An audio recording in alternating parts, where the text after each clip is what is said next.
Good morning, everyone. My name is Todd Kimball, and I'll be your MC this morning. It is an honor to be with you today. I see bright, shiny, well-rested faces. We got an extra hour's sleep last night. We are all ready for an outstanding presentation.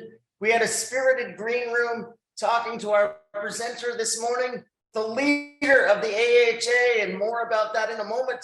But for many groups, this would be like hearing from the Pope this morning. But I'll tell you that she is far more accessible, far more friendly, and I think she dresses better than the Pope.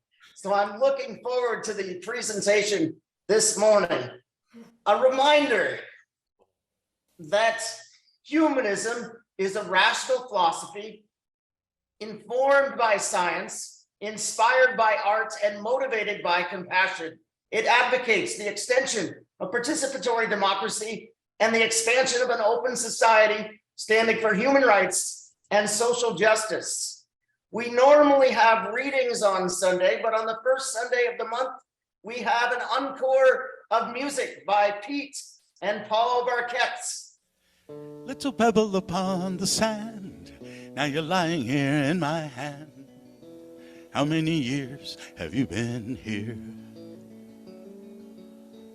Little human upon the sand, from where I'm lying here in your hand. You to me are but a passing breeze. Oh, the sun will always shine where you stand, depending in which land you may find yourself. Now you have my blessing, go your way. Little pebble upon the sand, now you're lying here in my hand. How many years have you been here? Little human upon the sand, from where I'm lying here in your hand. You to me are but a passing breeze. Oh, the sun will always shine where you stand, depending in which land you may find yourself. Now you have my blessing, go your way. La la la la la la la la la la la la la la. Dee-dum dee-dum da-dum dee, dee-dum dee-dum da-dum dee. Happiness runs in a circular motion. Thought is like a little boat upon the sea. All our souls are deeper than you can see. You can have everything if you let yourself be. Everybody is a part of everything anyway. You can have everything if you let yourself be. Happiness runs in a circular motion. Thought is like a little boat upon the sea. La la la la la la la la la la la la la la. Dee-dum dee-dum da-dum dee, dee-dum dee-dum da-dum dee. Happiness runs in a circular motion, thought is like a little boat upon the sea. All our souls are deeper than you can see. You can have everything if you let yourself be. Everybody is a part of everything anyway. You can have everything if you let yourself be. You can have everything if you let yourself be. You can have everything if you let yourself be.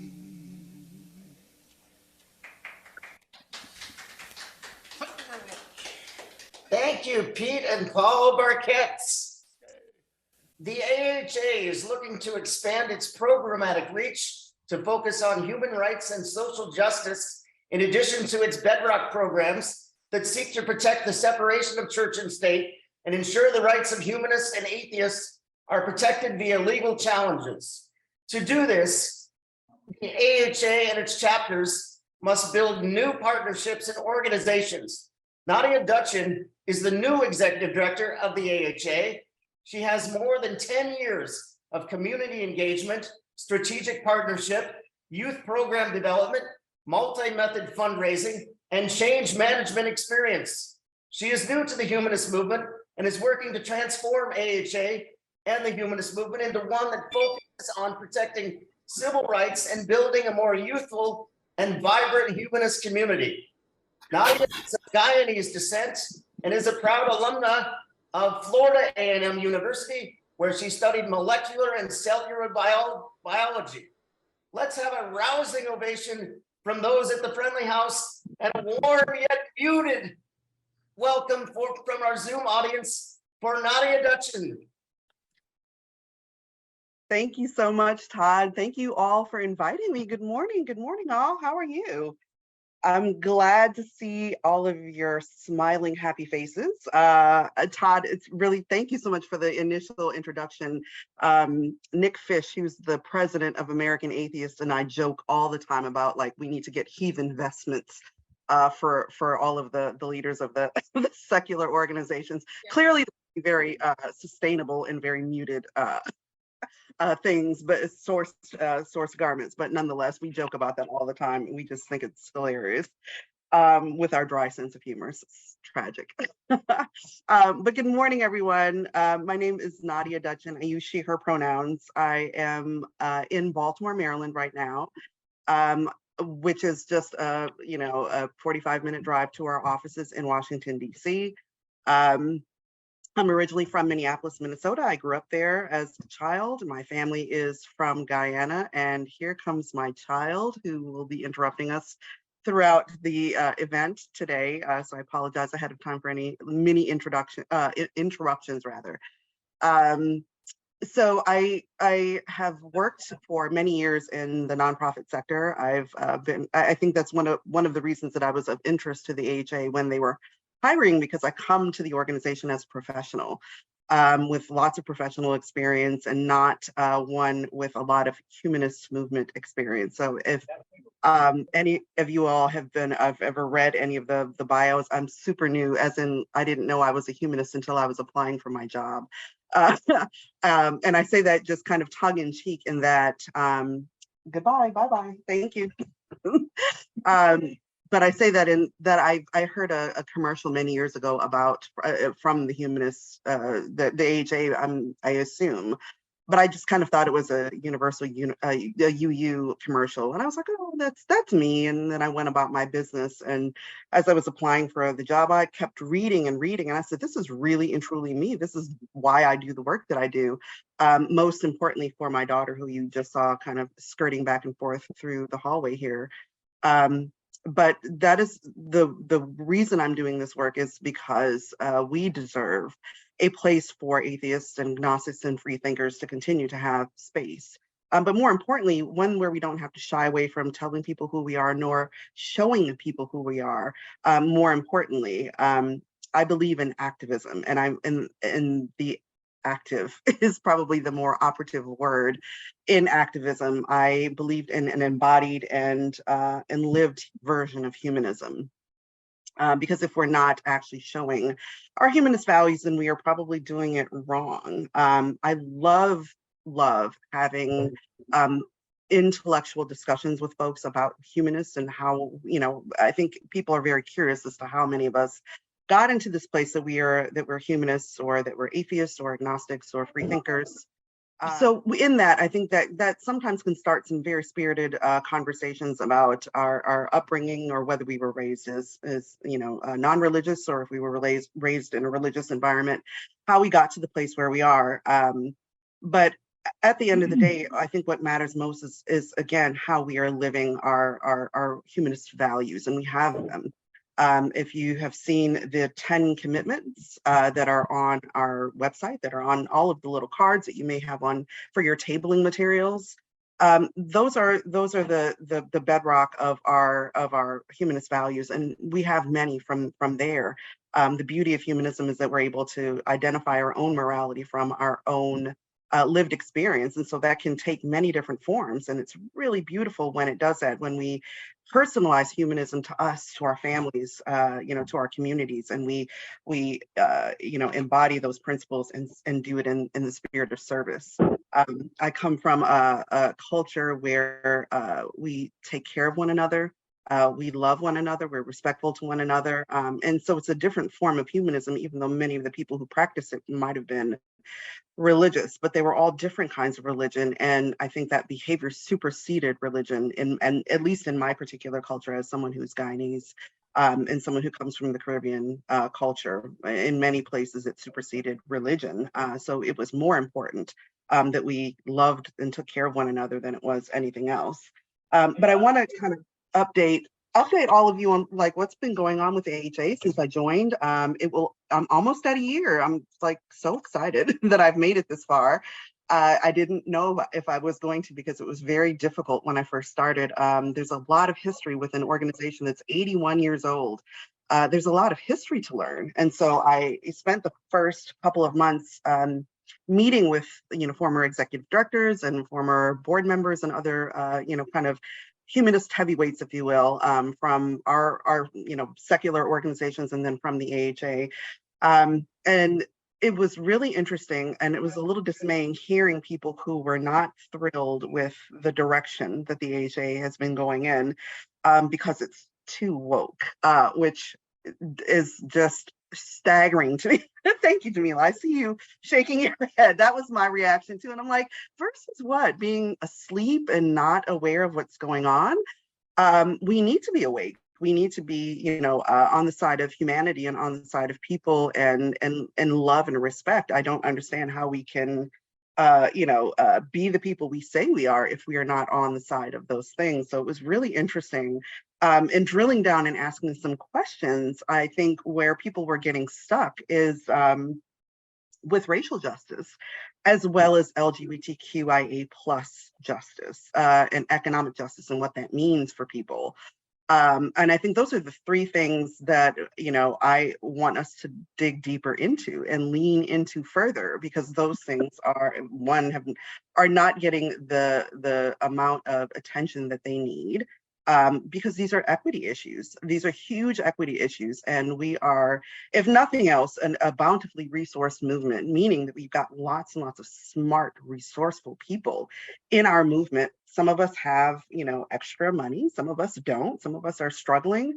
But what we have is a lot of respect for people. And if we pool those intellectual resources, those heart resources together, we can move mountains together. And I think that's part of the issue that I saw as I was interviewing for my job, is that there's not a lot of togetherness. And I don't think it's intentional. I don't think that was an intentional thing. I don't think that, it was meant for, the chapters to be fragmented, or from, there to be such a wide divide from the chapters to the AHA, the home office, if you will.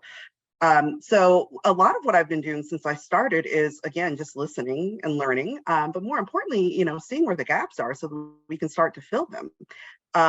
We are working very, very intentionally to likely rebrand the organization.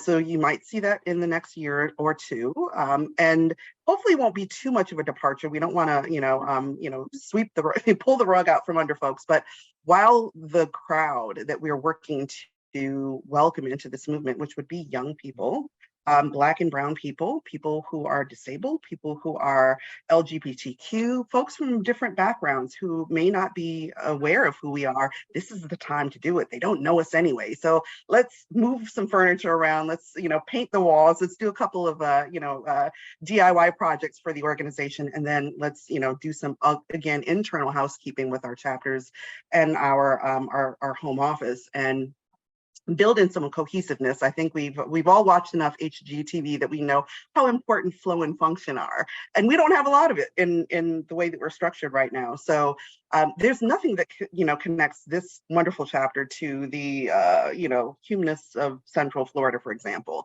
Our branding is all fragmented. And so part of that is doing, as a part of the brand refresh, would be to do actual branding and give you all things that tie you to one another, all of our chapters and affiliates, but all, more importantly, tie you back to the AHA.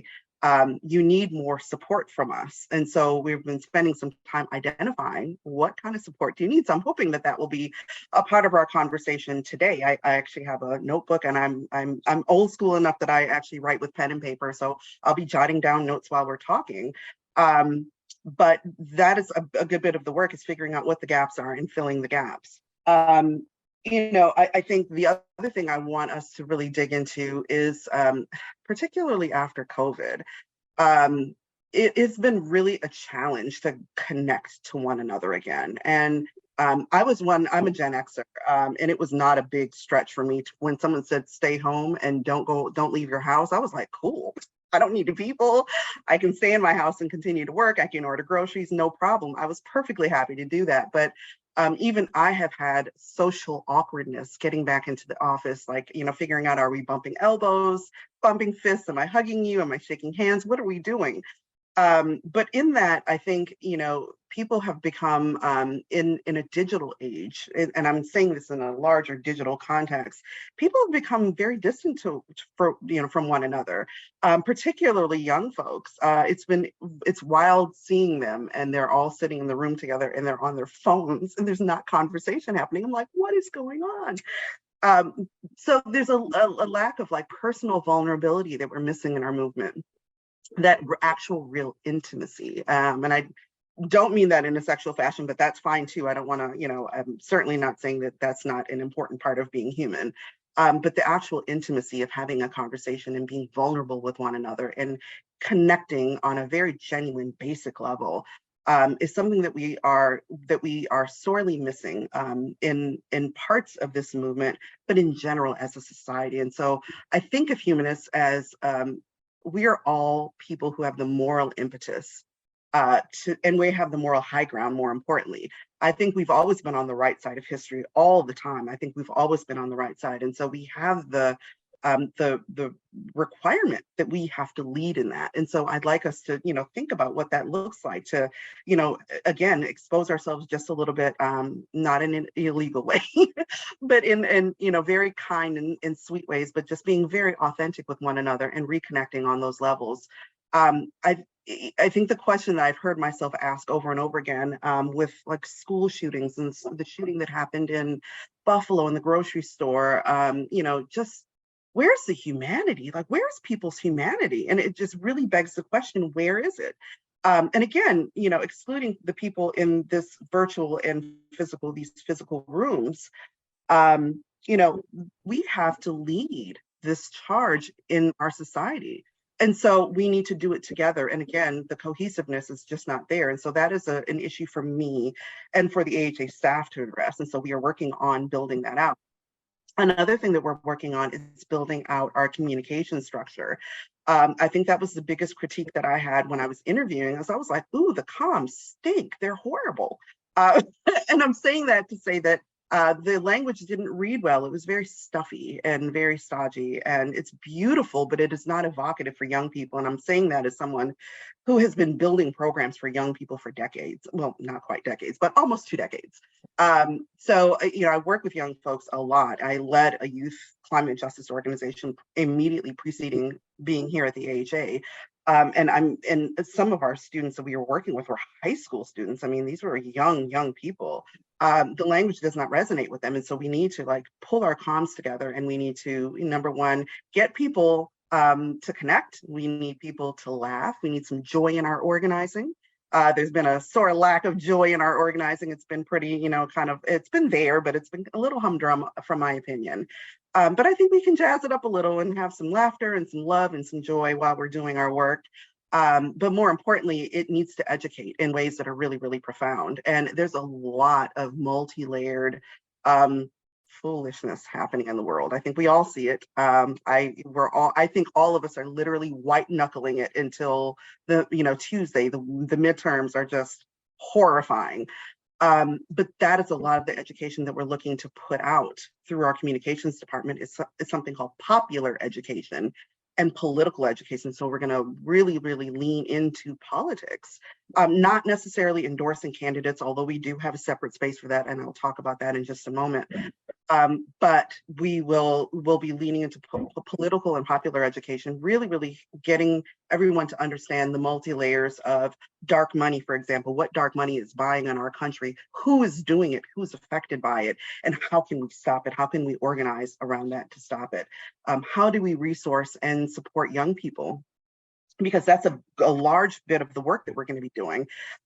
Since I started, I've been building connections with Student Secular Alliance or Secular Student Alliance, Camp 42, Camp Quest, and we are actually getting ready to absorb an organization that has 25 college campuses chapters. It's an organization called Uncoke My Campus, as in the Koch brothers, as in those people who use all of their money for very, very dastardly things, and then actually put it in some, some nonprofit spaces to clean it, if you will.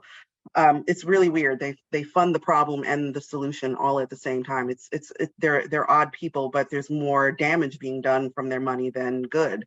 But we're going to be absorbing that organization, and we're going to be absorbing their programs. So that's coming with, again, divestment. How do we help students divest their campus from dark money, from fossil fuels, from other, dangerous industries, from their portfolios, from their endowments? But also, how do we help them, reimagine policing on their campus, because it's not necessary, for policing the students, so to speak, but certainly for safety. So how do we help them reimagine what that can look like on their campuses? So we'll be absorbing all of those student chapters, and all of the relationships that come with it. So you will see an interesting tone coming out of our communications department. And one of the most important things that this will be my last point of what our programmatic drive will be for the coming couple of years. But we're going to be leaning into interfaith work because we have a lot in common with religious minorities. They are losing as much as we are. We've heard a lot of conversation around Roe, as Roe was, overturned by our Supreme Court. It is a tenet of faith for our Jewish brothers and sisters. It is a tenet of faith for our Muslim siblings also. There are other people who are being harmed by the religious right, these Christo-fascists. And so we need to be really aware of what's going on. What is at stake? We know that marriage equality and privacy of whatever you do in your own home is at stake. There are a lot of things that are going to be kind of, coming down the pike here, and we need to get our ducks in a row. But more importantly, we need to be sitting in coalition with people who have as much to lose as we do, including really sane, wonderful, grounded Christian people. There are a lot of them. There's an interesting organization called, I think it's Christians Against White Christian Nationalism. It's a very long name. But they're an interesting organization, and I'm hoping that we'll be able to partner with them a little bit. And then I think, just as a very important, but not an aside, is that we will be leaning into arts and culture. It's a beautiful piece of humanism that we have not really paid a whole lot of attention to. And I was so pleased to be privy to 30 minutes of live music, which I adore. Gentlemen, you did beautifully. And it transported me back to my childhood for most of the music. So I apologize if that makes anyone feel a little older, but it was wonderful and I enjoyed all of it. But that's something that's really important. It's why we do the work that we do. Again, it's, for the next generations, but also just to bring beauty into the world and settlement into the world. So that's an important thing that we're working to incorporate more of in our spaces. One of the things that I want to take off my 501c3 AHA hat. I'm also the executive director of the Center for Free Thought Equality, and I'd like people to become more civically engaged with politics. If you are interested in learning more about progressive candidates across the country, not just at the federal level, because you all know that we lobby through the C4, through the CFE, we do federal lobbying, but we also take money that that folks donate, and we actually fund the candidates of progressive folks across the country in local and state elections. If you're interested in learning, please go to our Center for Free Thought Equality website. You may join. Joining is free. Membership costs absolutely nothing. We had a members meeting after the annual meeting, the AHA annual meeting. Afterwards, we did a CFE meeting, and we'll be doing the same. You all may have heard, and maybe you have not, but our next annual meeting will actually be in person. It will be in Denver. It will be during the first weekend. It will be the first weekend in May. So I think it's like the 5th through the 8th. Please don't quote me on those dates, but it's essentially Friday through Sunday, Monday-ish. I think Monday will be like board meetings and things like that. So if you're interested in staying for those, that those are open to the membership. So you're welcome to join. But we welcome you to that space. There will also be a CFE board meeting or annual meeting that will be there. And so you'll be able to learn more. But I encourage all of you, and please, I encourage you to offer that opportunity to young people in your lives. And when I say young, I mean simply like 50 and under. I'm still going to count myself in that. But younger folks who are maybe parenting little kids, who may be, taking care of parents and children at the same time. Younger people who are in college who may wonder, like, who's running for what? What's their platform? Send them there and let them become members. It would, again, it's free, costs absolutely nothing, but we want people to become more politically active. And lastly, we do have a PAC. We have a political action committee. It's called the Free Thought Equality Fund. Donations there are not tax deductible, but we need more funding to fund federal candidates because their campaigns cost a lot of money. And we see, again, white knuckling it up to Tuesday, how many senatorial races are hinging. I mean, are literally like fragments of percentage points between them. So it's important that we have that, we have the ability to help fund some of those candidates. As progressive people, and many of them are atheists and agnostics. They rate 100 on our quiz because we do quiz them and ask them what their positions are. But yeah, I encourage all of you to become more politically active in the things that we have. We have places where those conversations happen, but they don't happen at the AHA proper. They happen through our C4, the C4 arm of our organization. So. I just want to say again, thank you so much for having me in the space today and for, being able to spend time with you. And, again, just refocusing why we're doing this work. We're doing it for the future so that humanism will continue to be a place of rest and connection and love and respect for all people in perpetuity. And so right now what we're doing is we're organizing, we're getting ourselves together. There's not going to be a whole lot of change. There was not this past year.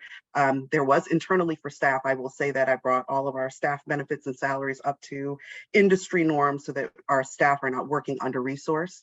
But as we go forward and within the next 2 to 3 years, you will see a difference in the constitution of our organization, of our movement, the people that you're being connected to. I love strategic partnerships. And so I'm working on building a lot of those strategic partnerships with secular organizations and other organizations who are values aligned with the AHA and with humanists.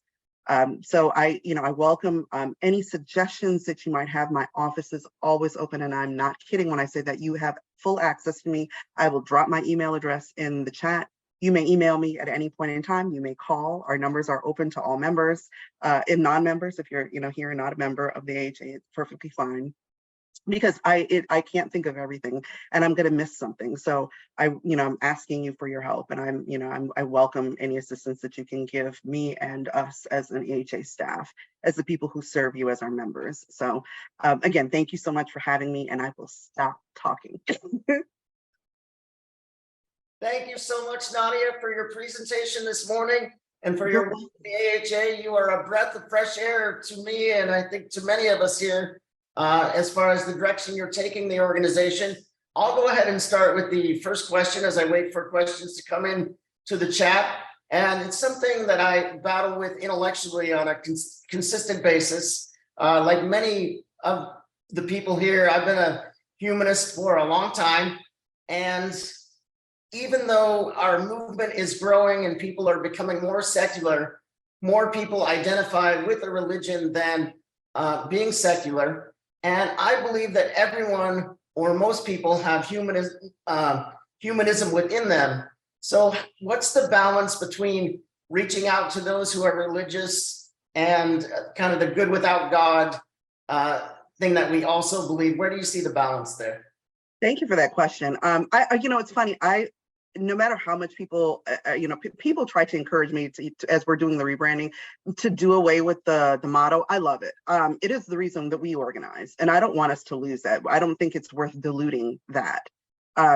Because we are not doing good things. We are not living, peaceful and loving lives. Because we're afraid of, hell, or, we're looking for reward. We do it because it's the right thing to do, and because we should leave the world a better place than we found it. I think the conversation that I have with people as we are building relationships and we're building coalition partners, one of the things I say to them is, look, you're not going to convert us. We read the Bible, we read the books. That's why we're atheists. We're not interested in being convinced or even arguing about why we're all here. We understand that you may be a person of faith, you may be someone who identifies as spiritual but not religious, and that's perfectly fine. But the point of the matter is if we're going to work together, we will not have breath enough to argue if we're working together. Like, think about it, if we're all digging a ditch, do you really have time to argue about God or not God? We don't. We're busy serving. And so that's the expectation that I said is you will not work with us. We will not work with you if you're not interested in leaving that be, because we're not interested in talking about God with you. You shouldn't be interested in talking about not God with us. We're here to work. So let's work and let's put our hearts forward together. And that's literally the expectation that I set. So like they say in management, we're managing expectations. But that's what I'm doing is I'm managing expectations with potential coalition partners. Thank you so much. I love that. Actually, I have another question while we're waiting for questions to come into the chat. One of the things I've always wanted with the humanist movement is not just the annual meeting of the AHA, but more connection between the chapters and finding out what other people are doing around the country. Are there any events or things planned for that? Oh, Todd, you are so smart. How did you know all that stuff is coming? So there are a couple of things that we're thinking about doing. One is my last organization was called Powership Network. And one of the things that we did, because we were a network model, is we would have quarterly update calls. We will be doing those same things. We'll be doing quarterly update calls. So what you will do is you'll hear from me, you'll hear from our directors, or a member of staff if the directors are unavailable, but we will also provide forum for chapters in attendance to talk to one another. We are looking at creating a virtual online community for members and chapters and affiliates. We are also thinking about having a biannual meeting and encouraging y'all in the off year to do regional meetings, your own regional meetings, not our regional meetings, not us AHA doing 5 separate things, but you all organizing yourselves into your own regional meetings. And we send staff to each of those meetings. Hopefully we'll be able to provide some resources for you to do that. So we're in the process of raising money right now. So hopefully as we're getting in additional money as from grants, foundations in particular, we're looking into diversifying into foundation fundraising. So as we're able to build that and we can use some of those funds for community building, we will be sending money to the regional meetings. So we are hoping to encourage that. And we're working on curation right now. Like, how do we help you curate conversations? Because every region is different. The Mid-Atlantic is different from the Northeast, from New England, from the Southeast, from the central part of the country to the Northwest to the Southwest, so on and so forth. So if we can encourage you all to organize yourselves and pool your resources and have things in the off year, we would be thrilled to support that and then hold down a piece of the programming at each of those regional meetings, because we want to have more of that connection. But we're also looking at, again, a virtual community that will be kind of like kind of like the old message boards of days, but not quite that, where you can have, hey, we're looking to, we want to buy a building. How do we buy a building? Who's done it? Which chapter has done it? And someone will chime in and say something. Or we're looking to raise money for, a little book library. Who knows who could do that? How do we do that? I want to know how to fundraise and write grants. Can someone help me do that? So on and so forth, so that you all can have some more connectivity with one another as chapters and affiliates. So we're working on building those communities virtually, and then again in person, hopefully at the annual meeting as a whole conglomerate of folks, and then again in the off years with you all doing that regionally yourselves. First of all, I really loved everything you said and all the things that you mentioned: the political, the arts, the bringing youth into our organization. That was wonderful, and yet you never mentioned in the whole time. And the 10 commitments, everybody knows I'm really into the 10 commitments. But in the whole time, God was never mentioned. And yet it's the theme, good without God, is the theme. You give this entity, this mythical entity, top rating when you put good without God as the key of what we got nothing to do with God. God is not in my anything. I want nothing to do with God, and yet it's given he or she, whatever it is, is given top billing. And folks that have gone to festivals with me, we put up our tent, I make them hide all those buttons because I just hate that, that God gets top billing. So I just honor all the things you're working on and the rebranding, but I just would love to get rid of that good without God. We can, I think, to your point, Helen, I think we can probably try to do a little bit of both, because honestly, it bodes really, really well when we, for example, when we went to Pride, that's what people took off the table most. Young people took off the table most because they feel so invalidated by their religious family. And so they want boldly to say, I don't believe in this thing. And I get your point. It's, like Tim Allen, oh, you must believe in God because you just said God. Yeah, I get what you're saying. I understand exactly what you mean. We can probably create some things that are just separate, and you can be specific about what you'd like for your tabling. Yeah. But I think for some folks, it really does resonate really well with them, particularly the folks that are just now pulling away from religion. It's a declarative statement for them, to their families and to the outside community. I get your point, though. It's like for those of us that kind of, that have been, doing this for a long time, it's like, why even bother to mention it? Because that's not why we're here. We're here for all the other, we're here for the good. Right. I get your point. But for some people, it is actually a definitive thing. It is one of those things that they have to, they got to get it out of their system. So maybe we keep that for our college packets, or, the ones that are directed towards young people. But it is a really important declarative statement for some people to be able to make. So we want to give them that option. But to your point, we can probably create some additional marketing materials that don't have that. And I really appreciate that. That's a fantastic bit of intelligence. So thank you. Thank you for that. There's other of our members that, sneak them back at the table after I take them off. So, I mean, it's part of who we are, I know. Well, I can tell you what we'll be leaning into, though. I mean, and one of the best bits of information or, advice that I got that I had not thought about, initially as I was starting, because again, I'm new to humanism, was from Tony Heilemann, one of our former executive directors, who was like, being an atheist is saying what you don't believe in. Humanism is what you do believe in. And so we will have more of our materials, and we'll have t-shirts and sweatshirts and scarves and all kinds of beautiful things, but it will talk about our values. This is who we are. This is what we believe in. And we will, it will not be, God will not be front and center for any of it. It will be, like humanist hugs during, with pride flags on, that will be what we offer people. We will offer them our hearts and our love and our respect and grounding and home and family and all of those things that are important in the world, leaning into those values through the 10 commitments. We'll be doing an interesting series on it next year. It will be very interesting for the entire year. Excuse me, but leaning into those values, and that's what I'm hearing you say. I get it. Thank you so much. And since we have your mic working well, Al, would you like to step in and ask your question? Oh, yes. I really appreciate what you're saying, and I have no problems with it. But what you didn't do is give us a picture of where we're going. That's one of the big problems. You said we should be leaders, but the problem with leadership is you can't lead people where they're not willing to go, and you haven't really painted a picture of where we're going. I don't know that it's possible to do that, but I guess as a promoter or a marketing person, you've got to paint that picture somehow.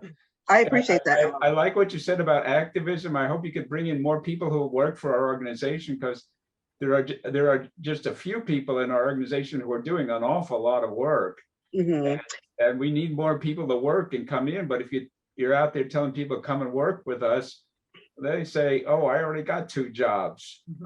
These people you're aiming at are busy, and that may not sell to them. I wonder what the selling point is, and what's the picture?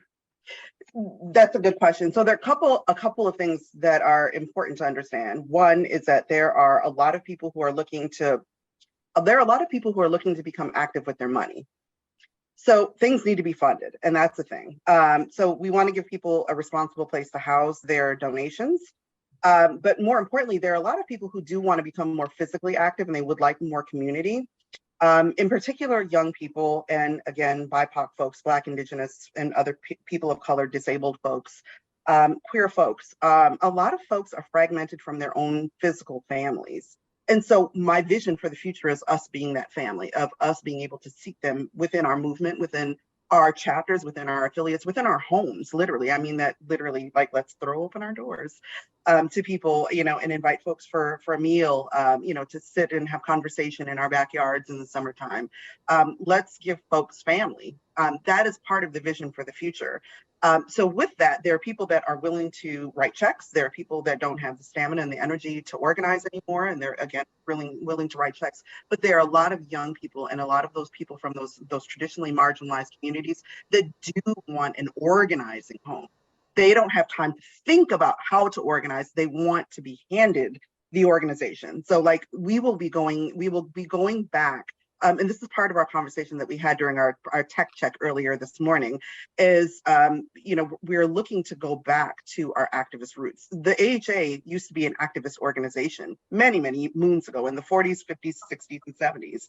It was an activist organization. The manifestos are there already. That is our blueprint. So we're actually going backwards, not forwards. We're actually kind of going back and reclaiming those activist roots, but we are going to be curating the organizing points, if you will, the issues. We will be curating that for you. So you all won't have to think about that either, because you all are still busy too. Many of you are busy taking care of yourselves, one another, your children in some cases, grandchildren in some cases. You may be caring for aging parents. Who knows? You've got a lot going on. Also, you volunteer. Some of you all are still working. You may be volunteering your time. So we're going to be creating some of those volunteer points, those organization points. For example, I was in a meeting with the folks who do Human Light. I don't know if you all know what Human Light is. It's essentially, a December celebration for secular folks. It was started by the New Jersey Humanists, and it kind of whiffs a little bit right now of like Christmas light, which is perfectly fine. I think it's important because there are a lot of people that are really lonely, particularly those that are away from their religious families during the holidays. So it gives them a little, something that's festive and fun. But one of the people who founded the thing itself said, I want us to lean into activism. And I was like, oh, great. That sounds perfect. Because that's my jam. I love working together with people and serving. But one of the things I want us to stay away from is from transactional service. I don't want us to just do one thing one time and then, wash our hands of it and go away. I want us to build those relationships, deep relationships with humanists, with other organizations, and with other movements. There are people that are doing wonderful work out in the world. We don't need to go out and do it ourselves. It's already happening. We simply need to connect ourselves to their train, and we'll go along with them. So maybe for next year. Can I interrupt for a second, please? If you want to do a project like that, we've heard at times that there's a Black humanist organization in Portland. And we've never had any contact with them, but it would be wonderful if you could find those people and get us together with them, and we could work together. Absolutely. Is it Black non-believers by some chance, or is there a different one? Oh, okay. Yeah. And Mandisa's on my board. Their president is on my board. So, and I'll see her in a couple of weeks. I will be happy to connect you all together. Thanks, but I'm also thinking about people that do actual grassroots organizing work. So for example, next year, I'm just throwing this out there. Maybe we say, to me, the two most marginalized groups in the country are foster children and people who are incarcerated. All of them are wards of the state. All of them have absolutely no choice, no freedom. And they're both abused in many ways, neglected in many ways. Yeah. So for next year, maybe we lean into, creating for the end of the year, our thing will be, we'll put together suitcases and duffel bags for kids in foster care. But how do we ramp up that relationship? How do we build deep relationship with people who do foster care work and support foster care children through the year? We will be starting that in the middle of the year. It will not be a one-off thing. We will be building deep relationship with them, meaning that we will share fundraising with them. We will find out what they're doing, what kind of support do they need. Do they need us to show up and pack bags? Do they need us to transport kids? Do some of us need to be trained as foster parents? I don't really know. I'm just throwing something out there. It could be anything. It could be, do they need people to escort people back and forth to abortion clinics? Do they need people to help pack food for kids in school for their weekend bags? Because, a lot of kids don't eat over the weekend when they're not in school.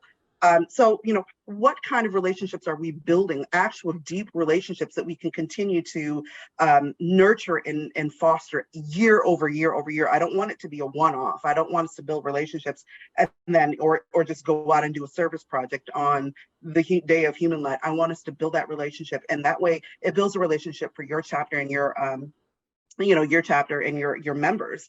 And so you can do this year over year, and then people can pick their issue area, and say, this is something that's near and dear to my heart. I'll volunteer with them all year round. And so we're trying to kind of, I liken it to like, having children. You let them try the whatever sport and see what sticks. So let's see what kind of issue area you all like and see what sticks for your chapter. Maybe you keep one of those things and it's the thing that your chapter does all the time, or you keep two of them and it's the thing your chapter does all the time. So we'll be curating those for you from central office. Those will be the relationships that I will be building on behalf of the entire movement and all of our members. Oh, Nadia, you know that I book speakers because I book you. I have a question related to how to reach young people. We hear often from college professors or university professors on their chosen fields, whenever we do a survey, what people want to hear about here, we get science, science, science. So we try to do a lot of science, and though we primarily find biology, but we do history, we do other issues. I'm asking you, I think, what appeals to young people? And last week we had a speaker on cults, and we had more people, young people, show up just for that particular talk. So I know we found one sort of by accident. Well, actually, how we found her is not the point right now. But we've also had a speaker on transgender who has worked with transgender people for years. And it's been many years, but we did have a speaker from the Black non-believers, probably, I don't know, 7 or 8 years ago, maybe more. And I wanted to mention one more group that you've mentioned, the people who are prisoners, and that's the seafarers. And we did have a speaker come from who works to help the seafarers, and some of us still communicate with that group at their meetings. But I'm rattling on here. What I really want to know is how else can we reach out to young people? What kind of topics? What do we need to do? Because primarily, I think we've been appealing to older, like people like ourselves. Mm-hmm. That's an interesting question that we're still exploring, that we're working on figuring out, because most of our staff is Gen X, so we're trending a little older. We do have some Gen Z folk on staff. We are getting ready to start doing listening sessions, which is going to be really, really key for us. And so we'll be sharing that information with you all to let you know, like, what's of interest, especially for things that are, more applicable to, this framework when you're doing your chapter meetings. I think that you've got a good handle on things. I think one of the interesting things that I know a lot of young people are talking about are reparations. I think people are also looking into, in the same vein with cults, is like deprogramming from religion. I would recommend, reaching out to Gail Jordan for recovering from religion in general. There's a lot of folks that are really interested in like figuring out, how do I heal from religious trauma? Because there are a lot of situations that are still, very harmful to young people. You hit it on the nose with like gender studies in general. Maybe you would want to reach out to PC Myers and see if he would be willing to come speak, because also he is a scientist, he's an evolutionary biologist, but he's also the person that's kind of contrary to current evolutionary biology theory, where everything is a binary, and it's not. And he is, more than, vocal about the fact that there's no binary in nature. Like there's almost nothing in nature that's binary. Everything is a spectrum to some degree. So, he can really lean into some of those things. And Joyce, you and I can talk offline too. There's, we can also have another conversation if I identify any interesting things in folks. But, science is not necessarily, I think science for science sake can be dangerous because it's not given context. And, but I say that as someone who's been educated in science and worked in science for years. But there are a lot of interesting things happening with science. One of the, I think she's a little bit younger than me, like 40. Common synapathy is probably someone I would connect you with. They do a lot of science writing, and they are getting ready to publish a book. But they're a young, femme appearing, non-binary person, brown person. I believe they're of Indian descent, I believe Indian. But they're very, very smart, and they do a lot of science writing. So I'd be happy to connect you. But I think that, science in context is interesting, and talking about things like the mRNA technology that's giving rise to like a potential cancer vaccine. I think there are a lot of people that are interested in that. And the reason they and I were talking the other day, that they gave someone, a young mother, mRNA technology research because they were scared to vaccinate their child. So, in that context, we're actually working on appealing and building partnership with millennial parents. And so as we're identifying content pieces, I'll be happy to share that with you, Joyce. Thank you. Let's go live to the Friendly House for a question from our audio visual person extraordinaire, Mr. Mike Brochet. What are we going to do about confrontation for those who oppose, our beliefs? I mean, it's going to be inevitable when there's activism, there's going to be a backlash. Mm-hmm. So, but also I think we need to be aware of, perhaps some loose cannons within our own organization who get a little too enthusiastic and shoot off their mouths. But, we need to, move America forward in its thinking. And when there's a whole bunch of fighting, I mean, the force I'm talking about, they thrive on confrontation. Mm-hmm. And so we need to, I want to know if, is there any plan how to deal with that respectively? Oh, that is such an interesting question. I talked with the Prairie State Humanists, and they had a scientist on who was talking about like how to talk with a science denier, for example. I think that's the name of the book, and I can't remember the name of the researcher and author.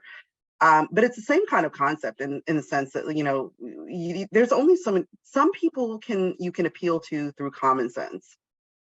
What I know from being a Black woman in the world is that you cannot reason with unreasonable people. You cannot reason with unreasonable people. So Some confrontation is not met. Pardon me? So much of that is fear-based. Like Yeah. Fed shields go up when confronted with something you're not familiar with. Right. So, I think people want to be heard. And I think that this is my personal experience is to ask a question like, why does this bother you so much? And they let them say what it is. And it disarms them because they are so used to doing this number. They're not willing to like actually search their brains and their hearts and figure out and actually let the things come out of the mouth. And you and I both know, I think most of us know that when you say something out loud and you hear yourself, when you're studying, for example, if you're saying a thing out loud, or if you're practicing a speech, it helps you to identify what you're saying and really it sticks with you a little bit better. It's one of the reasons I tell my daughter to say her spelling words out loud. You hear it and you remember the cadence and you remember the order. Let them say their foolishness out loud and they'll hear themselves say it. And okay, now you heard what you just said. What I'm saying is we're doing this. And again, we do things because it's the right thing to do, not because it's reward or we're afraid of punishment. It's right because it serves people. It's right because it's loving and it's kind, because we believe in equality, because we believe in justice. Maybe what you and the person are disagreeing with is about a tactic, how you get there.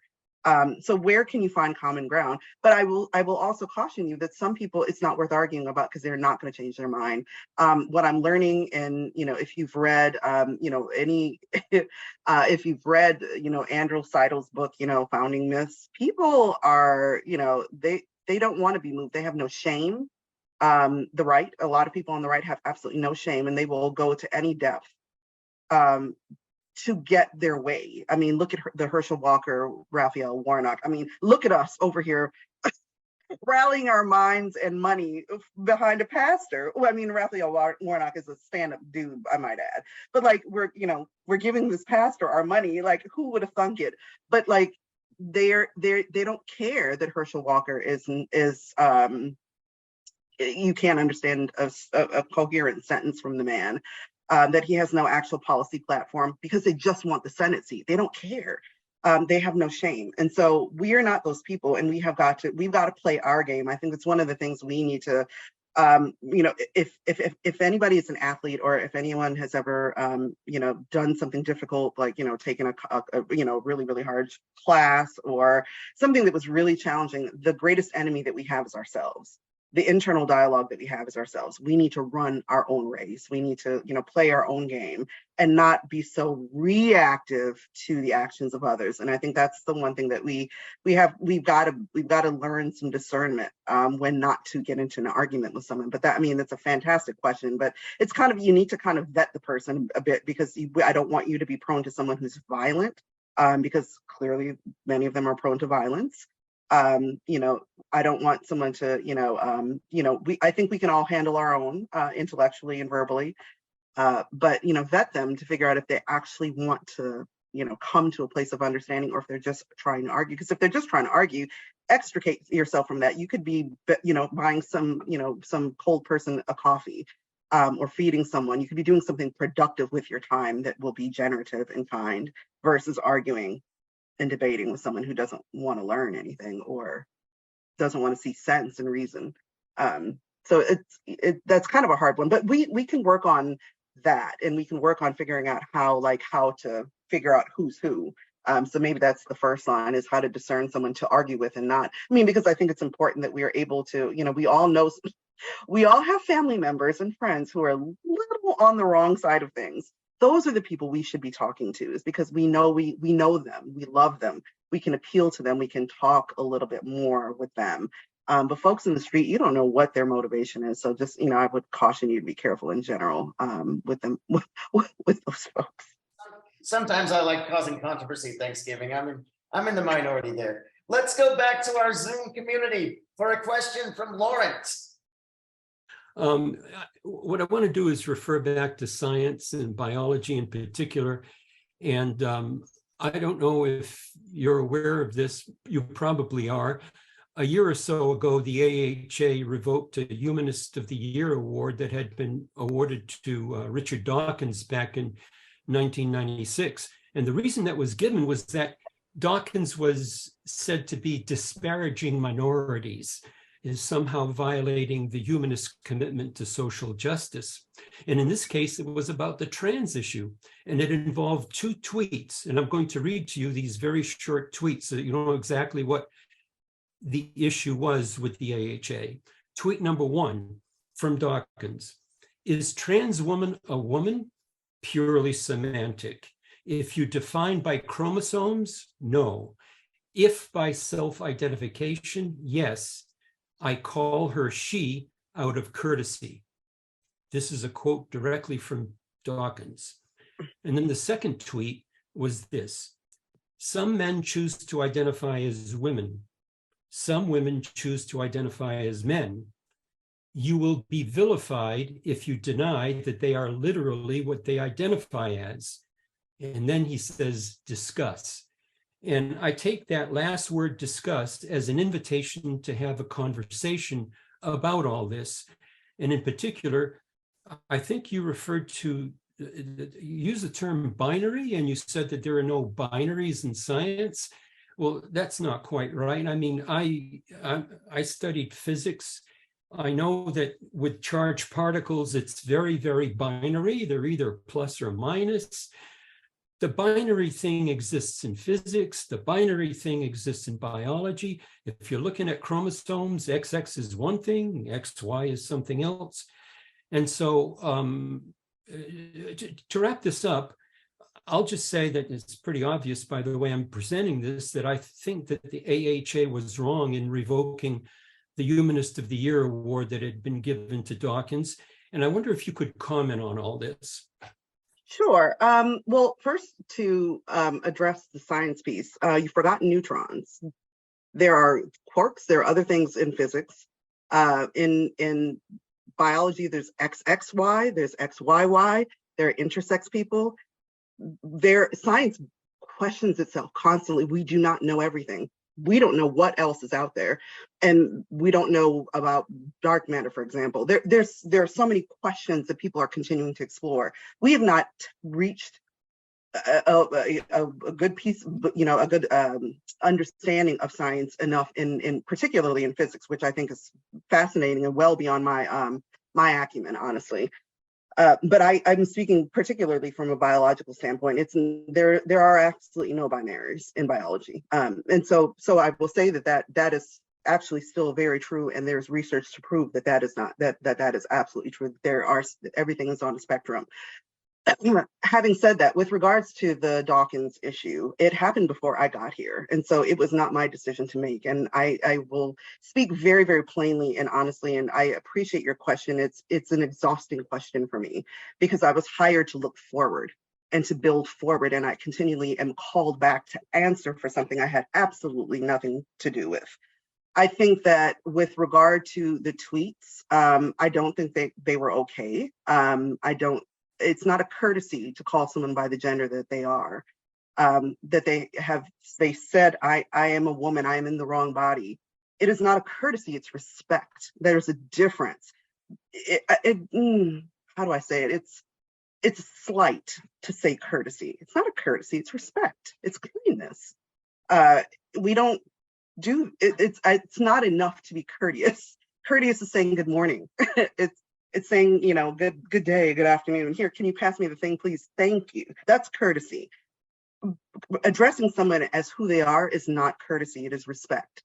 And given the danger, the absolute danger that trans people experience each and every single day, discuss is absolutely belittling to those people. Discuss what?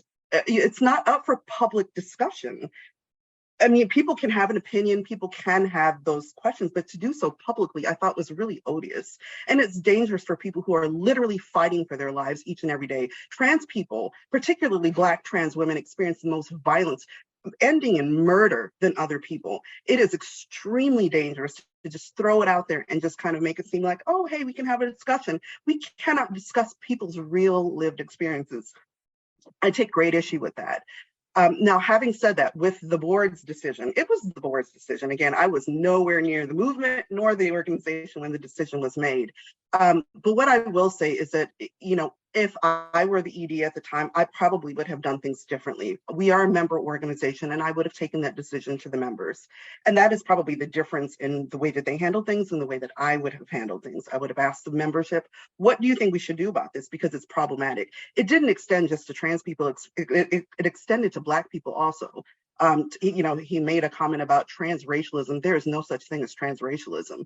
And given the fact that, we as Black people are, it is up to us to define what Blackness is to us. It is not up to anyone else, not white people. And in some circles, even I wouldn't be qualified as Black enough because I'm not Black appearing. I don't have darker skin. I don't have curlier, knottier hair. And that's perfectly fine. I know who I am and I know how I show up in the world. And I will gatekeep the gatekeepers. It's perfectly fine. But it's a little insensitive to, to have someone who's not from either of those two communities to make those kinds of statements. But again, going back, I would have done something differently. I would have asked the membership, and I may have put out a very strongly worded statement, but I don't think it did much to take the award away, because it really did polarize some people in our movement. Many people love Richard Dawkins, and to me, he was right until he was wrong. And he did a lot for evolutionary biology. He did a lot for atheism.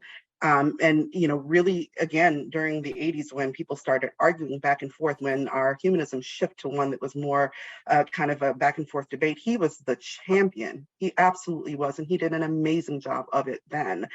He's one of the first people that I heard. He and Hitchens and a few other folks were very masterful in their arguments, supporting our positionality in things. But again, we are more than that. we're so much more than that. And if we are going to welcome in trans people, if we're going to welcome in Black and brown people into this movement, we cannot hold up heroes that bring their very existence into question in ways that he may not have, Dawkins himself may not have understood. And you have to understand something about young people. You have one time to get it right and they'll never come back. We can't risk it. They already don't know us. And I'm saying that in the sense that if this movement is going to live and if it's going to continue to grow, we have got to be wary of the habits of younger people. That is one of them, is that they don't mince words. They're already uncomfortable. They're not going to own homes. Many of them can't afford to have children. They're terribly uncomfortable, and they're willing to get more uncomfortable for justice and for equity. And so if we are an organization that is not upholding a version of that we can be proud of, and I don't believe in purity politics. Please know that. I don't, none of us are right all the time. None of us are good all the time. We try, but we're not all there. Can we just go back to just that one word, discuss? I'm a little bit troubled by if someone is inviting a discussion, how that can possibly be disrespectful.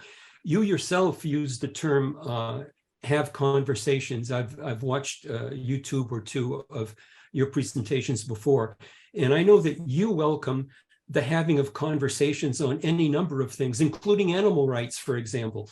Mm-hmm. And so can we have a conversation about trans and without thinking that it's disrespectful to even begin a conversation about it?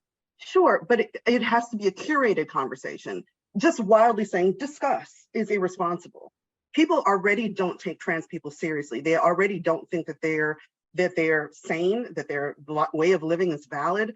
I think it does them a disservice. It does trans folks a disservice when we just throw it out there.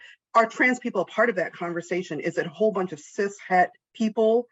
A few gay folks, a few lesbian folks in the conversation? Who's having the discussion? So I think if you're going to have that conversation, which I think, again, discussions are important, but like this is a curated discussion. It is a place where we're safe to ask questions and we're safe to receive answers that we may or may not like, that we, or to receive information to change our opinion.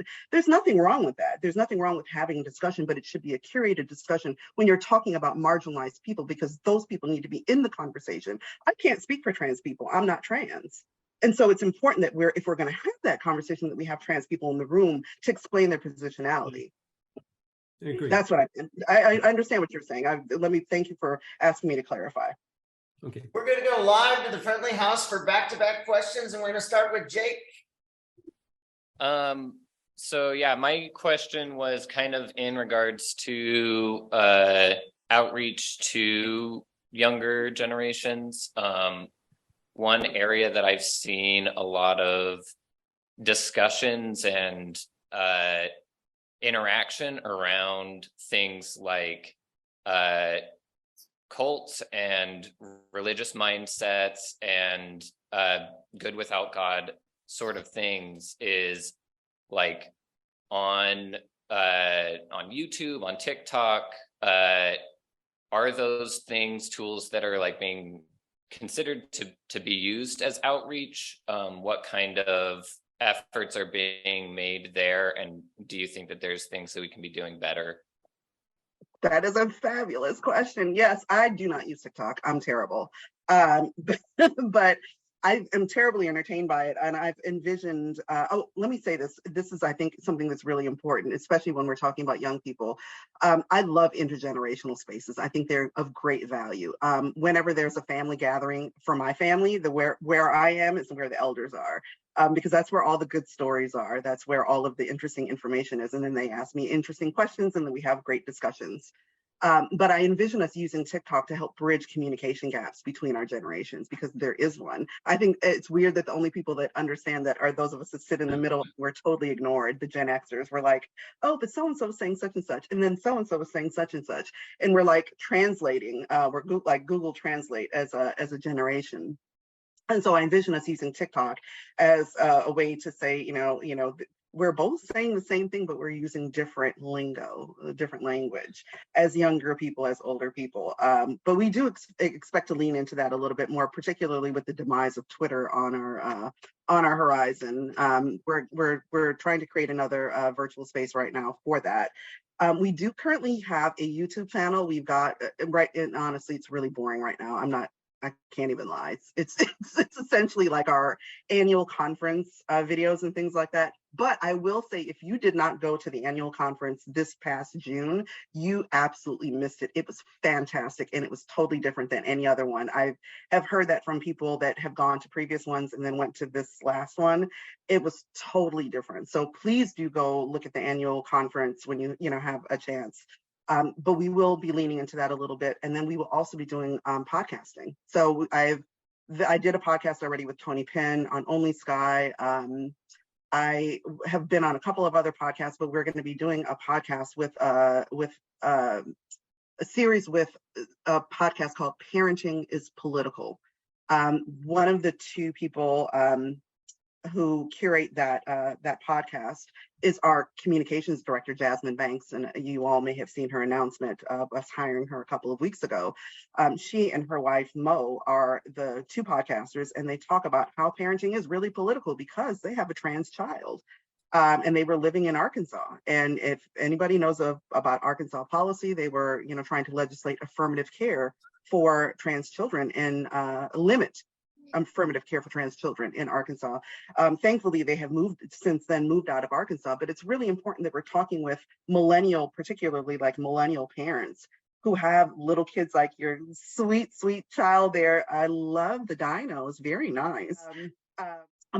So we're going to be doing a podcast with them, and we're going to be talking about how humanism will be a wonderful host for millennial parents because of our values, because our values mesh with the values of other people out there. So we will be working on, integrating more of these digital platforms. But right now our YouTube is a little stodgy, so we're working on it. Just try. It's coming though. It is coming. Cool. Let's stay at the friendly house for a question from Roy. Well, I was just thinking that one of the biggest problems I've had with digital is that it's binary. But anyway, that was a joke. It is. I said that the other day. Someone was saying it's not even binary. It's not binary. I was like, what do you mean? Okay, I'm going to a funeral in Southern California in December for a relative who belongs to a mega church that's I think probably white nationalists, and I'm kind of known as the crazy uncle up in Oregon, and so I can play the senile card and ask questions just like the kids do, and I'm working on what type of questions I'm going to ask, and I'm certainly want to talk to the people who run that church if I can. I've done similar things before, and I noticed that the kids really pick up on the questions and the answers, and they're sharper than a lot of the adults. And so I'm not going to try to give my opinions. I just want to find out what they're thinking and why they're thinking, and maybe find some questions that will be hard for them to answer.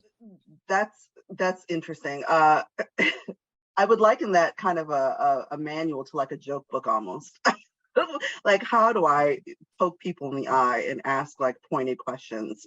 But I think interestingly enough, they love Leviticus, and I would send you back to Leviticus to read the many points of hypocrisy. Ask people to turn out their shirt and look at the tag on their shirt. Are they wearing mixed fabrics?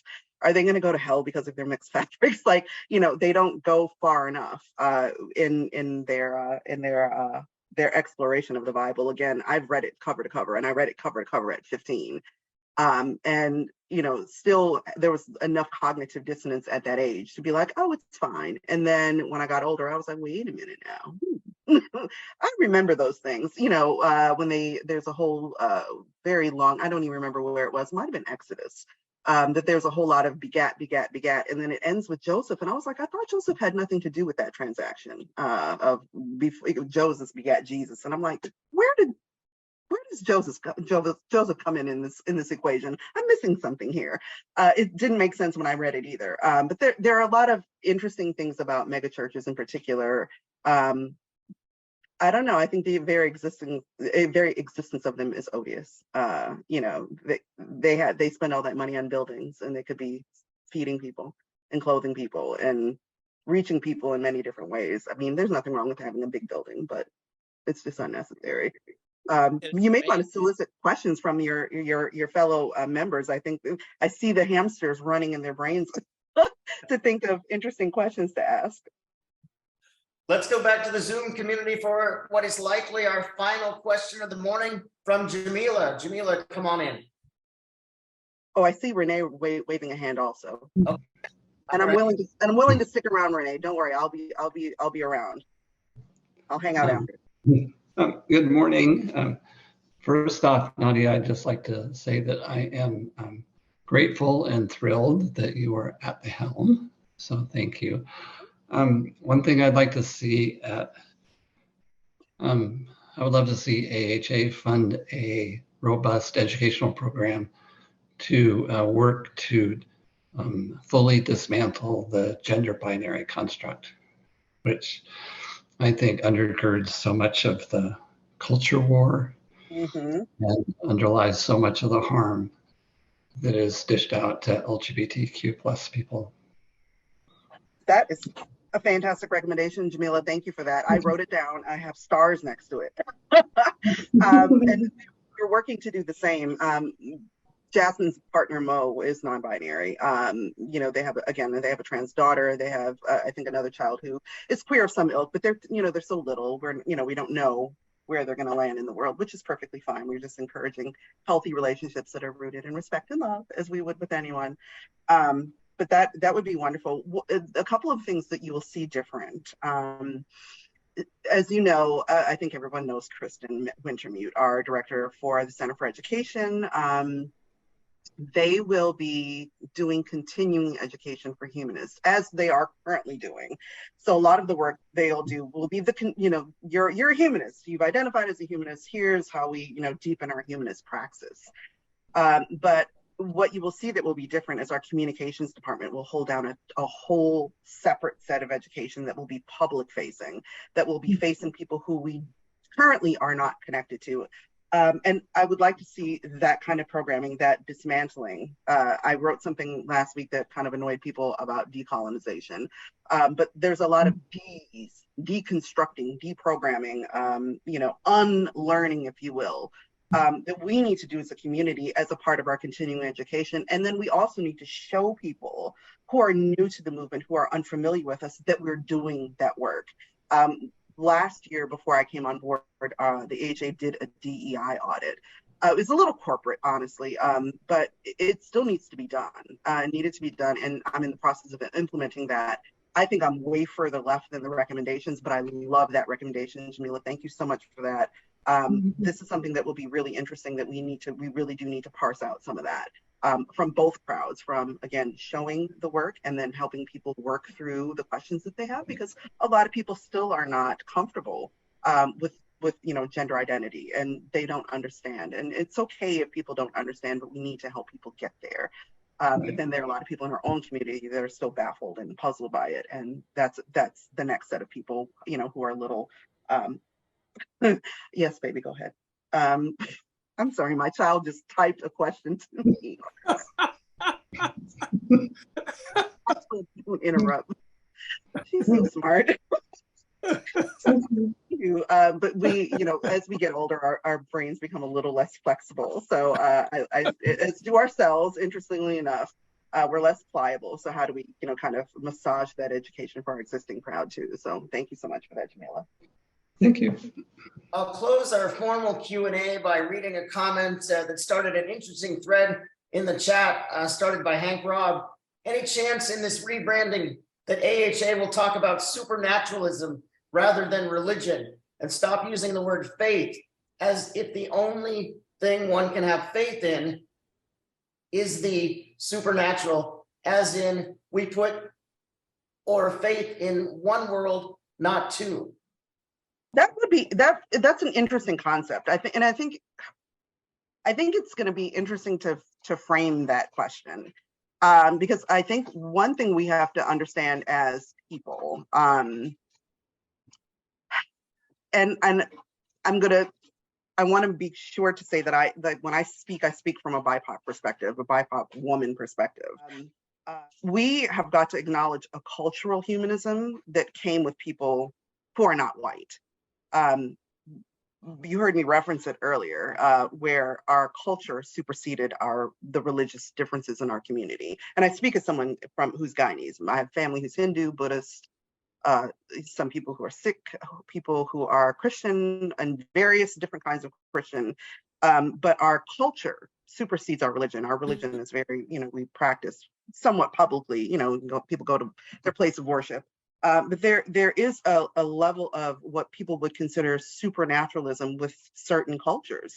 So how do we welcome in indigenous people who have a connection to the earth and that have rituals and things that are important to them culturally, but appear to some of us as supernatural? We have to be careful with that. And I understand why you're saying that is because we don't think anybody's intervening here. Nobody's coming to save us. We know, we're all well aware of this. We can only save ourselves. We can save ourselves as individuals and one another, and if we work together. So I think we need to continue to ask that question and kind of massage it and work it a little bit. Because we have got to have a level of cultural sensitivity that I think is that's been absent from our spaces in some meaningful ways. So I think there's a question that we need to ask, and I'm glad you asked it. And I think it's a deeper conversation than we can have in the next 10 minutes. But trust me, we've had this conversation and we're trying to figure this out. What is the right word? Is it non-religious? Is it, what is the term? Are there terms, or is there a glossary of terms? Is there a spectrum of people? Because again, we're going to be sitting in coalition with people who have different values than us, not different values, I'm sorry, that have different perspectives on religion than we do. We have the same values, but our religious perspectives may be different. So I think we have to massage that one a little bit. But I'm okay with not using the word faith either, because it's hard to have faith in humanity because some people are just, and that's the truth. Like it's right. It's particularly right now. It's like, oh, you people are horrible. But then some people are absolutely wonderful. Most people are absolutely wonderful. And, we have to figure that out too. So is it faith or is it trust? Is it, love and respect? What is it? I don't know. Nadya, thank you so much for your presentation this morning and for spirited dialogue afterwards. Very impressed by your work and the direction you're taking the organization for the future. We're also happy that you will stay with us at least for a little while during Afterthoughts.